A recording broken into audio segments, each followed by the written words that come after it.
Good evening, praise the Lord. सभी मसीह भाई बहन बच्चों को जय प्रभु यीशु मसीह की।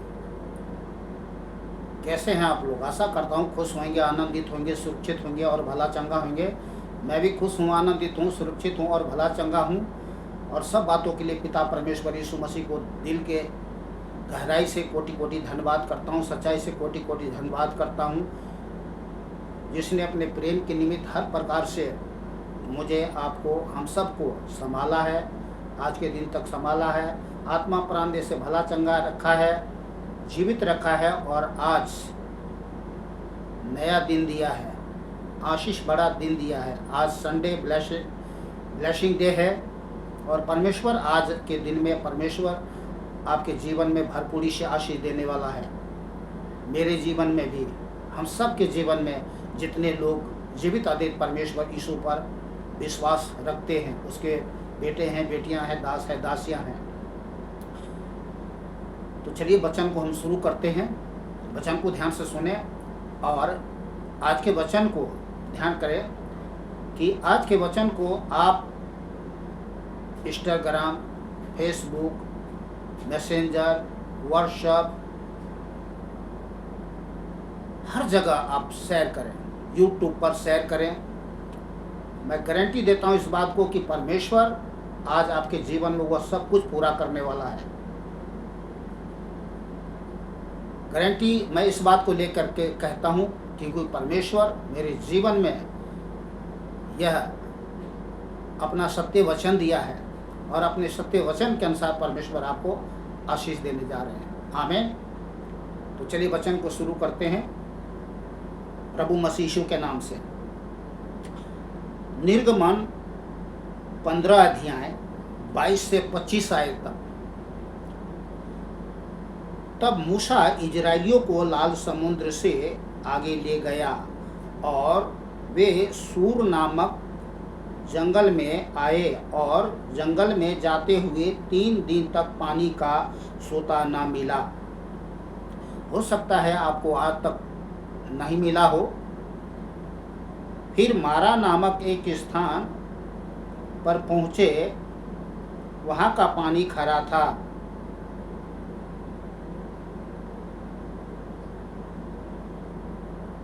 उससे वे न पी सके, इस कारण उस स्थान का नाम मारा पड़ा। तब वे यह कहकर मूसा के विरुद्ध बकबक करने लगे, हम क्या पिएं? तब मूसा ने यहोवा की दुहाई दी और यहोवा ने उसे एक पौधा बतला दिया। परमेश्वर आशीष देने के लिए, परमेश्वर हमारे जीवन में भरपूरी के लिए एक तरीका बताता है। तो पौधा बतला दिया, जिससे जब उसने पानी में डाला तब वह पानी मीठा हो गया। आज से आपके जीवन में जितने भी कड़वाहट है, रुकावट है, थकावट है, हानि है, परेशानी है, दुख है, दरिद्रता है, कोई भी समस्या है, सब पूरी हो जाएंगी।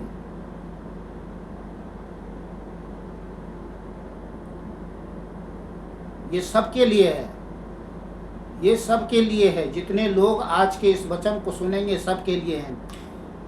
जितने लोग जीवित अद्वित परमेश्वर पर विश्वास करते हैं उनके लिए भी भरपूरी का कारण है। और जो लोग प्रभु यीशु मसीह पर विश्वास नहीं करते हैं और आज इस वीडियो को देख करके विश्वास करेंगे, उनके जीवन में भी सारी कड़वाहट दूर हो जाएंगे। जो संसार में रहने वाले भाई बहन बच्चे लोग हैं, आप अगर इस वीडियो को सुनते हैं, देखते हैं, तो हाँ के साथ में, हाँ प्रभु आपका वचन सत्य है, हमारे जीवन में पूरा हो प्रभु। ये जीवन पर प्रभु अपना हाथ रखे, मेरे जीवन को आशीर्वादित करे। मैं अपना जीवन पूरी रीति से समर्पित करके आपके साथ, आपके चरणों में जीवन जीना चाहता हूँ। मैं कायल, घायल, श्रापित, भूख, दुख, दरिद्रता, संकट, समस्या, विपत्ति, परेशानी में मैं नहीं जीना चाहता हूँ। ऐसा एक छोटी सी अपनी बातों को रखकर प्रार्थना के द्वारा आप अपने जीवन में उद्धार, सुधार, सफलता प्राप्त कर सकते हैं। चलिए निर्गमन 17 अध्याय 1 से 7 आए।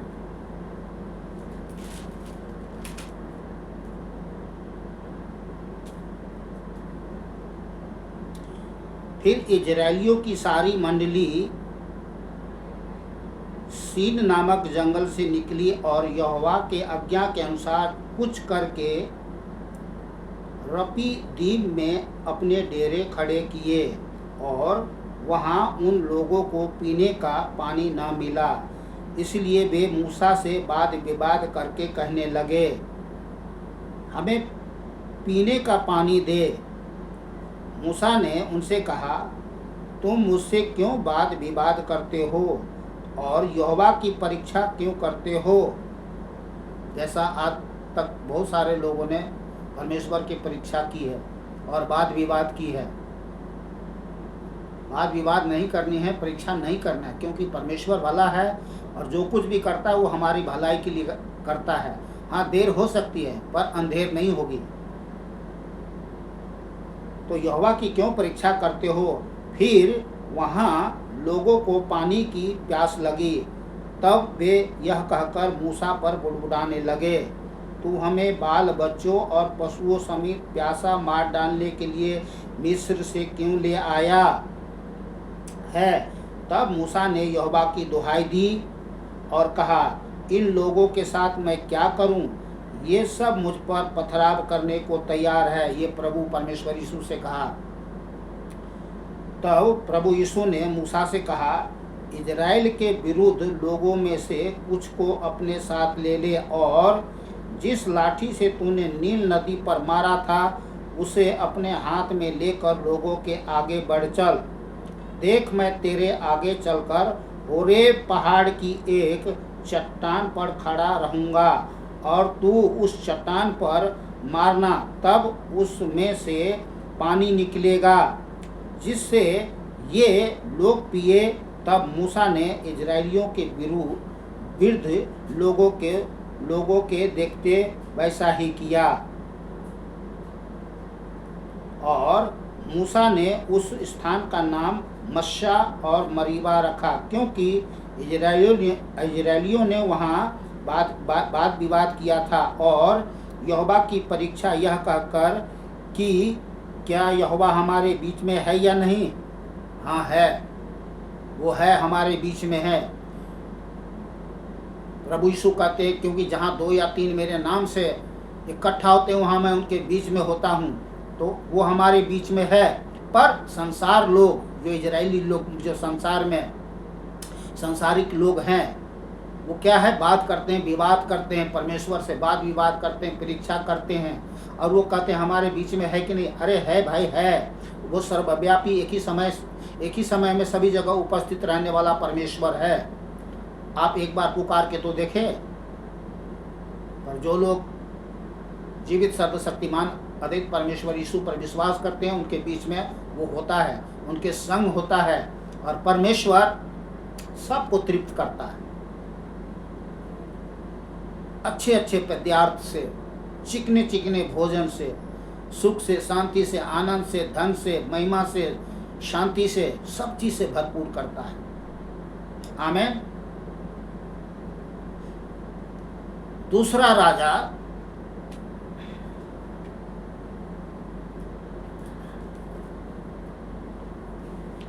राजा 4 अध्याय 38 से 41 आए।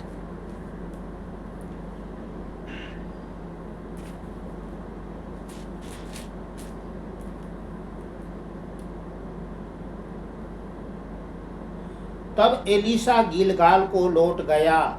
उस समय देश में अकाल था और भविष्यद्वक्ताओं के चेले उसके सामने बैठे हुए थे, और उसने अपने सेवक से कहा, हंडा चढ़ाकर भविष्यद्वक्ताओं के चेलों के लिए कुछ पका।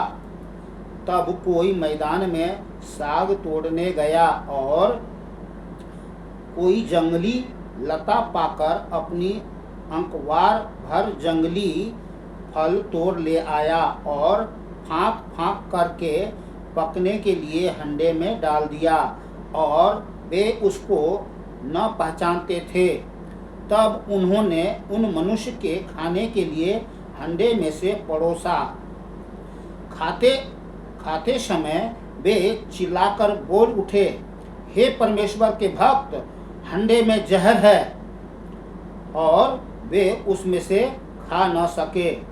तब एलीशा ने कहा, अच्छा कुछ मैदा ले आओ। तब उसने उस हंडे में डालकर कहा, उन लोगों को खाने के लिए परोस दे। फिर हंडे में कुछ हानि की वस्तु न रही।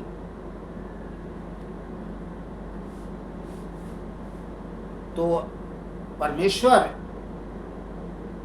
देखिए, जो जहर होता है वो आदमी को जीवन को क्या करता है, बीमार करता है या मार देता है। पर परमेश्वर के दासों की आशीष के द्वारा परमेश्वर ने उस भोजन को भी क्या कर दिया, जहर को दूर कर दिया।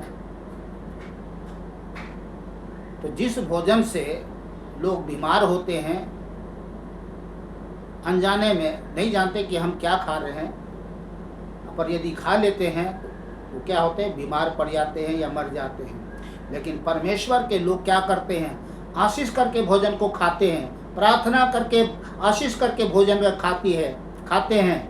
और इस प्रकार से क्या होता है, हमारे देह में ताकत लगती है और इस देह के द्वारा हम परमेश्वर की महिमा करते हैं। आमीन। चलिए आगे बताता हूँ। कोई मनुष्य बालशाली से पहले उपजे हुए जौ की 20 रोटियां और अपनी बोरी में हरी बाले परमेश्वर के भक्त के पास ले आया। तो एलीशा ने कहा, उन लोगों को खाने के लिए दे। उसके टहलुओं ने कहा, क्या मैं 100 मनुष्य के सामने इतने ही रख दूं? एलीशा ने कहा, लोगों को दे दे कि खाए, क्योंकि यहोवा यूं कहता है, उनके खाने के बाद कुछ बच भी जाएगा। तब उसने उनके आगे रख दिया और यहोवा के वचन के अनुसार उनके खाने के बाद कुछ बच भी गया। तो परमेश्वर के लोगों के पास खाने के बाद क्या है, बच भी जाता है। कितना भी खाएंगे, कितना भी पिएंगे, कितना भी कुछ करेंगे, हमारे पास बच जाएगा। ये है परमेश्वर की ब्लेसिंग, ये है परमेश्वर की भरपूरी। अब यहाँ हम सीखते हैं, मैं आपको फिर से ले चलता हूँ। कोई मनुष्य बालशाली से पहले उपजे हुए जौ की 20 रोटियां पहले और अपनी बोरी में हरी बाले परमेश्वर के भक्त के पास ले आया। तो देखिए, पहली उपज का, ठीक है ना। इसीलिए नीति वचन 3 अध्याय 9 और 10 आयत में लिखा है, सुनिए, यह है ब्लेसिंग का कारण। अपनी संपत्ति के द्वारा और अपनी भूमि की सारी पहली उपज दे देकर यहोवा की प्रतिष्ठा करना। इस प्रकार तेरे खते भरे पूरे रहेंगे और तेरे रसकुंडों से नया दाख मधु उमड़ता रहेगा। तो कमी घटी नहीं होगा, जैसा अभी हमने आपको पढ़ के सुनाया 42 से 44 आयत तक।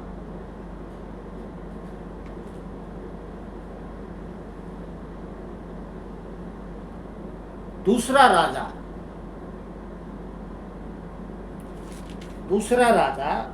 2 अध्याय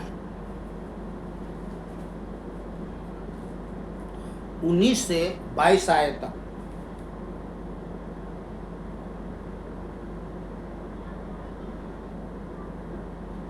दूसरा राजा 2 अध्याय 19 से 22 आयत तक। उस नगर के निवासियों ने एलीशा से कहा, देख, यह नगर मनभावने स्थान पर बसा है, जैसा मेरा प्रभु देखता है, परंतु पानी बुरा है और भूमि गर्भ गिराने वाली है। एलीशा ने कहा, एक नए प्याले में नमक डालकर मेरे पास ले आओ। वे उसे उसके पास ले आए।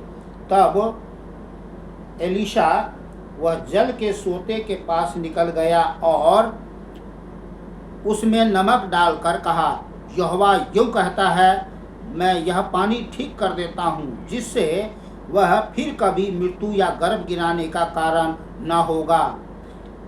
एलीशा के इस वचन के अनुसार पानी ठीक हो गया और आज तक ऐसा ही है। आपके जीवन में भी परमेश्वर सब कुछ ठीक कर देने वाला है। आज से आज परमेश्वर के जीवन में, आपके जीवन में वो सब कुछ ठीक कर देने वाला है। विश्वास करते हैं? बोलिए आमीन।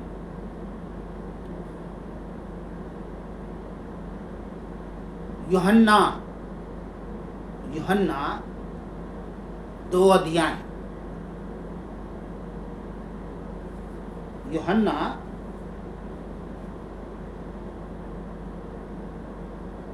2 अध्याय 1 से 11 तक। फिर तीसरे दिन गलील के काना में किसी का विवाह था और यीशु की माता भी वहाँ थी। यीशु और उसके चेले भी उस विवाह में निमंत्रित थे। जब दाखरस घट गया तो यीशु की माता ने यीशु से कहा, उनके पास दाखरस नहीं रहा। प्रभु यीशु ने उससे कहा, हे महिला, मुझे तुझसे क्या काम, अभी मेरा समय नहीं आया। उसकी माता ने सेवकों से कहा, जो कुछ वह तुमसे कहे वही करना। वहाँ यहूदियों के शुद्ध करने की रीति के अनुसार पत्थर के 6 मटके धरे थे, जिसमें 2-2, 3-3 मन समाता था। प्रभु यीशु ने अपने चेलों से कहा, मटकों में पानी भर दो। चेलों ने उन्हें मुँह भर दिया। तब प्रभु यीशु ने उनसे कहा, अब निकाल कर भोज के प्रधान के पास ले आओ। और वे ले गए। जब भोज के प्रधान ने वह पानी चखा जो दाखरस बन गया था और नहीं जानता था कि वह कहाँ से आया है, परंतु जिनके सेवकों ने पानी निकाला था वे जानते थे, तो भोज के प्रधान ने दूल्हे को बुलवाकर उससे कहा, हर एक मनुष्य पहले अच्छा दाखरस देता है और जब लोग पीकर छक जाते हैं तब मध्यम देता है, परंतु तूने अच्छा दाखरस अब तक रख छोड़ा है। प्रभु यीशु ने गलील के काना में अपना यह पहला चिन्ह दिखाकर अपनी महिमा प्रकट की और उसके चेलों ने उस पर विश्वास किया। तो आपके जीवन में भी परमेश्वर क्या है? बदलाव लाएगा। आपके जीवन में भी परमेश्वर बहुत बड़ा बदलाव लाएगा। जिस परिस्थिति में है, जिस कमी में है, जिस घटी में है, जिस परेशानी में है, परमेश्वर आपके जीवन में बदलाव लाएगा। परमेश्वर आपके जीवन में भरपूरी से आशीष देगा। तो आपको क्या करना है? विश्वास करना है।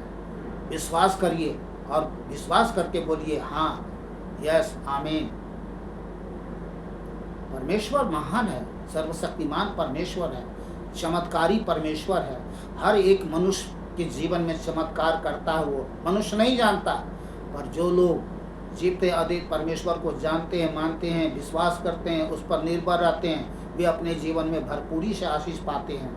और परमेश्वर नहीं चाहता कि इस आशीष से अन्य जो संसार में लोग, जो भाई बहन बच्चे लोग हैं, वो वंचित रहे। परमेश्वर सबको आशीष देना चाहता है। वो किसी से पक्षपात नहीं करता है। परमेश्वर चाहता है कि आप जान ले कि वो भला जीवित परमेश्वर है और आपके जीवन में हर प्रकार की भलाई करना चाहता है। आज परमेश्वर की भलाई की रोर शोर जगत में शोर मच रही है, और जो लोग विश्वास करके आते हैं अपने जीवन में बहुत बड़ी सफलता प्राप्त करते हैं। आज लोग जीवन में आनंद, खुशी, शांति, भरपूरी से जीवन में भरपूरी से आशीष पा करके जीवन जी रहे हैं। तो ये आप देख रहे हैं कि परमेश्वर किस तरीके से परमेश्वर लोगों के जीवन में भरपूरी से आशीष दे रहे हैं। चलिए हम आगे और चलते हैं।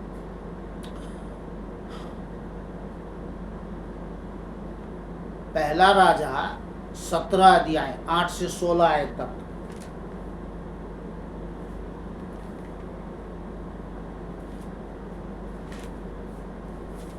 पहला राजा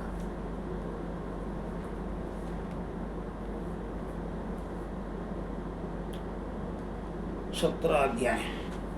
पहला राजा 17 अध्याय 8 से 16। तब यहोवा का यह वचन उसके पास पहुंचा, चलकर सीदोन के सारपत नगर में जाकर वहीं रह। सुन, मैंने वहाँ की एक विधवा को तेरे खिलाने की आज्ञा दी है। अतः वह वहाँ से चल दिया और सारपत को गया। नगर के फाटक के पास पहुंचकर उसने क्या देखा कि एक विधवा लकड़ी बीन रही है। उसको बुलवाकर उसने कहा, किसी पात्र में मेरे पीने को थोड़ा पानी ले आ। जब वह लेने जा रही थी तो उसने उसे पुकार के कहा, अपने हाथ में एक टुकड़ा रोटी भी मेरे पास लेती आ। उसने कहा, तेरे परमेश्वर यहोवा के जीवन की शपथ, मेरे पास एक भी रोटी नहीं है, केवल घड़े में मुट्ठी भर मैदा और कूपी में थोड़ा सा तेल है। और मैं एक लकड़ी बीन कर लिए जाती हूँ कि अपने और अपने बेटे के लिए उसे पकाऊं और हम उसे खाएं, फिर मर जाएं। क्योंकि अकाल पड़ा था, कुछ खाने के लिए था नहीं। और आखिरी समय में जो है सो परमेश्वर ने अपने दास को वहाँ पर उस विधवा औरत को आशीष देने के लिए भेजा। तो ये बहुत दुख भरी कहानी उसने बताई। एलिया ने उसे कहा, मत डर, जाकर अपनी बात के अनुसार कर, परंतु पहले मेरे लिए एक छोटी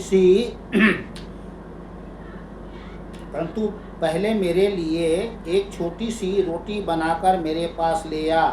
फिर इसके बाद अपने और अपने बेटे के लिए बनाना, क्योंकि इज़राइल का परमेश्वर यहोवा यूँ कहता है कि जब तक यहोवा भूमि पर मेघ न बरसाएगा, तब तक न तो उस घड़े का मैदा समाप्त होगा और न उस कुप्पी का तेल घटेगा।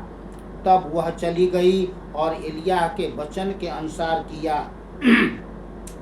तब से वह और स्त्री और उसका घराना बहुत दिन तक खाते रहे, यहोवा के उस वचन के अनुसार जो उसने एलिय्याह के द्वारा कहा था। न तो उस घड़े का मैदा समाप्त हुआ और न उस कुपी का तेल घटा।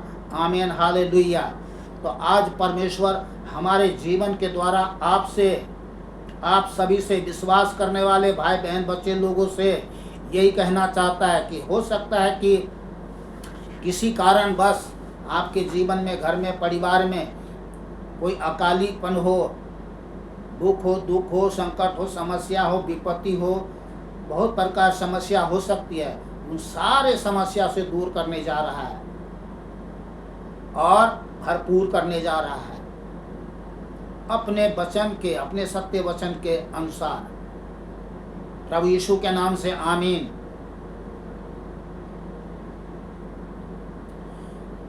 एक लास्ट वचन और, यूहन्ना 6 अध्याय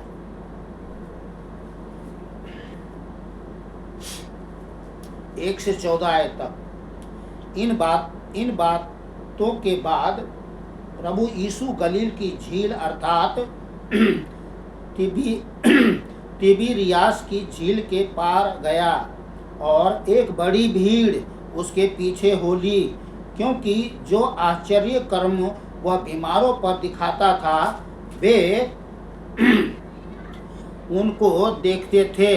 तब प्रभु यीशु पहाड़ पर चढ़कर अपने चेलों के साथ वहां बैठ गया। यहूदियों के फसह का पर्व निकट था। जब प्रभु यीशु ने अपनी आंखें उठाकर एक बड़ी भीड़ को अपने पास आते देखा तो फिलिपुस जो उनके चेले थे उनसे कहा, हम इनके भोजन के लिए कहाँ से रोटी मोल ले आएं?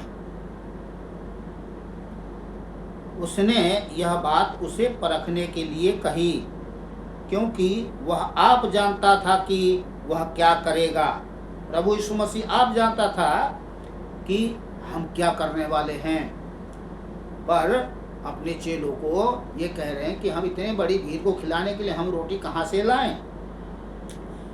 फिलिप्पुस ने प्रभु यीशु को उत्तर दिया, 200 दिनार की रोटी भी उनके लिए पूरी न होगी कि उनमें से हर एक को थोड़ी थोड़ी मिल जाए। प्रभु यीशु के चेलों में से शमौन पतरस के भाई अंद्रियास ने उससे कहा, यहाँ एक लड़का है जिसके पास जौ की 5 रोटी और 2 मछलियाँ हैं, परंतु इतने लोगों के लिए वे क्या हैं? प्रभु यीशु ने कहा, लोगों को बैठा दो। उस जगह बहुत घास थी। तब लोग, जिनमें पुरुषों की संख्या लगभग 5000 की थी, बैठ गए। तब प्रभु यीशु ने रोटी ली और धन्यवाद करके बैठने वालों को बांट दी, और वैसे ही मछलियों में से जितनी वे चाहते थे बांट दिया। जब वे खाकर तृप्त हो गए तो उसने अपने चेलों से कहा, प्रभु यीशु मसीह अपने चेलों से कहा, बचे हुए टुकड़े बटोर लो कि कुछ फेंका न जाए। अतः उन्होंने बटोरा और जौ की 5 रोटियों के टुकड़ों से जो खाने वालों से बच रहे थे 12 टोकरियां भरी। तब जो आश्चर्य कर्म उसने कर दिखाया उसे वे लोग देखकर कहने लगे, वह भविष्यद्वक्ता जो जगत में आने वाला था निश्चय यही है। तो प्रभु यीशु मसीह को कुछ लोग भविष्यद्वक्ता जानते थे और मानते थे, पर ये नहीं जानते थे कि जिंदा खुदा सर्वसामर्थी सर्वशक्तिमान परमेश्वर यीशु हमारे बीच में है। सो परमेश्वर देखते हैं कि थोड़ी सी रोटी, थोड़ी सी मछली को परमेश्वर ने क्या किया, ब्लेस किया। आपके पास चाहे थोड़ी क्यों ना हो, परमेश्वर ब्लेस करेगा और उसको मल्टीप्लाई करेगा, बढ़ाएगा, और आप लोग खा के तृप्त होगे। चाहे कितने लोग खाओ, चाहे कितने लोगों को खिलाओ, उसमें कमी घटी नहीं होगी, बढ़ती होगी। तो रोटी और पानी, आज हमने देखा कि रोटी और पानी किस रीति से रोटी पानी को परमेश्वर ब्लेस करता है। हमारे रोटी पानी को, काम को, काज को, जीवन को, परिवार को, सबको ब्लेस करता है। सारे सुख सुविधा साधन से भरपूर करता है। भरपूरी का परमेश्वर है, और उसने हम सब के जीवन में, आत्मिक जीवन में भी और संसार में शारीरिक जीवन में भी हर प्रकार से सुख सुविधा साधन दिया है, दे रहे हैं और देता रहेगा। जिनके पास है उसके लिए पिता परमेश्वर का धन्यवाद, जिनके पास नहीं है परमेश्वर उनको देगा। आज के अपने सत्य वचन से परमेश्वर आज अपने सत्य वचन के अनुसार हर एक के जीवन में बदलाहट लाएगा। कोई भूखा नहीं रहेगा, कोई रूखा नहीं रहेगा, कोई सूखा नहीं रहेगा, कोई दुखी नहीं रहेगा, सब सुखी रहेगा प्रभु यीशु के सामर्थ्य नाम से। आमीन। चलिए वीडियो को बंद करता हूँ। आप लोग खुश रहे, आनंदित रहे, सुरक्षित रहे, भला चंगा रहे, अपने जीवन के द्वारा परमेश्वर की महिमा करते रहें। और संसार में रहने वाले भाई बहन बच्चे लोग, आप लोगों के लिए एक अवसर है कि आप लोग जीवित सर्वशक्तिमान परमेश्वर के शरणों में आए। आप लोग चाहे जहाँ कहीं भी हो, चाहे जिस देश में हो, जिस राज्य में हो, जिस शहर में हो, जिस घर में हो, जिस परिवार में हो, जहाँ कहीं भी हो, अपना सर वहीं टिकाएं और प्रभु यीशु के चरणों में अपना जीवन समर्पित करें और उसे जीवन पाए, उसका बेटा बेटी बन करके सुखमय जीवन जिए। संसार में भूख है, दुख है, संकट है, समस्या है, विपत्ति है, लोभ है, लालच है, लड़ाई है, तेरा है, मेरा है, ऊंच है, नीच है, घमंड है, दाग है, झूठी है, कलंक है और शैतान की जमबाड़ा भरपूरी है।